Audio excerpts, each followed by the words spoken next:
There was a time when making music meant getting past a gatekeeper. You needed a label, a studio, and someone to pay for both. Without them, your song never left the garage. But then one man, working alone in a small Boston basement, quietly broke the system, and without realizing it, he gave birth to a movement that would change the sound of the world. That man was Tom Scholz, the engineer behind the band Boston. In the mid-1970s, while most artists were chasing record deals, Scholz was chasing perfection. He wasn't a rock star yet. He was an MIT graduate with a day job at Polaroid and a dream that music could sound bigger, cleaner, and more precise than anyone had heard. When record labels wanted rough edges and quick hits, he wanted detail. When producers spent fortunes in high-end studios, he soldered his own circuits at night. In that basement, surrounded by tape reels, homemade preamps, and experimental delay boxes, Scholz did what every great innovator does: he built the tools that didn't exist yet. He recorded every instrument himself, layering sound upon sound until his demo tapes didn't sound like demos at all. They sounded like finished records. When those tapes reached Epic Records, executives were convinced they were listening to studio sessions from Los Angeles. But they weren't. They were hearing the first proof that world-class music could come from a single room. That moment when a major label released an album recorded largely in a home studio wasn't just Boston's breakout. It was the birth certificate of DIY recording. Overnight, the definition of a studio began to change.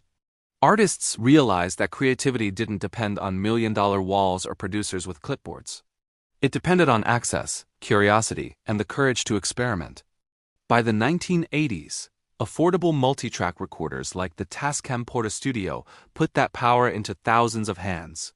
Punk bands, indie artists, and singer-songwriters suddenly had a way to capture their sound without asking permission. Tom Scholz's spirit, meticulous, stubborn, and independent, was spreading. When he later released the Rockman headphone amp, it became a symbol of the new age. Musicians could now plug in, record directly, and carry the Boston tone in their backpacks. The walls of the studio had officially fallen. But with that freedom came a new question. Without gatekeepers, who decides what's good? The 90s answered with grunge and alternative rock, raw, messy, and real. Bands like Nirvana and Pearl Jam recorded albums in small, imperfect rooms, proud of the roughness. What began as rebellion became authenticity. The basement was now a badge of honor. Then came the digital wave. By the early 2000s, the tools that once filled a room fit inside a computer. Software like Pro Tools, GarageBand, and later Ableton turned laptops into full recording studios. The home musician could now produce radio-ready tracks with nothing more than a microphone and patience. The line between amateur and professional blurred beyond recognition. Suddenly, the next Boston moment didn't come from a corporate A&R office. It came from bedrooms, dorms, and YouTube accounts.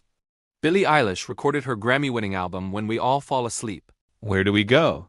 In a small bedroom with her brother Phineas. Lil Nas X made Old Town Road on a cheap beat downloaded from the internet. The DIY spirit that started in a Boston basement had gone global, and the industry, it adapted. Record labels stopped pretending they were the only gatekeepers. They began signing artists after they went viral, not before. The model had flipped. Build your sound first, then let the system come to you. That's Tom Scholz's legacy and action proof that control belongs to the creator. But here's the twist. For all the technology and accessibility, the heart of DIY recording hasn't changed at all. It's still about isolation, obsession, and imagination. It's one person in a small room asking, what if? The tools are better now, but the process is the same. Trial, error, discovery. Every plugin, every loop, every remix owes its existence to someone who refused to wait for approval. Listen closely to today's charts and you'll hear the echo of that first experiment. The hyperclean guitars, the layered harmonies, the precise compression, it's Boston's sonic DNA, reinterpreted for the streaming age. Even lo-fi hip-hop, with its deliberate imperfections, carries the same philosophy. Make it yourself, make it true. So, from that quiet basement to every Billboard chart today, the path is clear. The home studio isn't a compromise. It's the core of modern music. The record label, once a gate, has become a doorway. And the only password is creativity. Every time a new artist uploads a track from their bedroom, every time a song recorded on a laptop tops the charts, they're part of the same lineage. The lineage that began with one engineer who believed he could build a better sound and proved it. What Boston did in secret has become the foundation of everything we call modern music. They didn't just fool the industry, they liberated it. So the next time you hear a new artist say, "I made this in my room," remember, that sentence is the legacy of Tom Scholz. From that first homemade demo to today's global hits, the distance between Basement and Billboard has never been smaller. And if you're watching this and you make music, the message is simple: you don't need permission. You need persistence. Because history shows that innovation doesn't come from the top, it rises from the floor below. Humming through cables, echoing in small rooms, waiting to be heard. This was From Basement to Billboard, how DIY recording was born. If you enjoyed exploring the hidden stories behind music, don't forget to subscribe for the next episode where we uncover how one invention changed the sound of every guitar on earth. Until then, keep creating. Because the next revolution probably starts where you are sitting right now.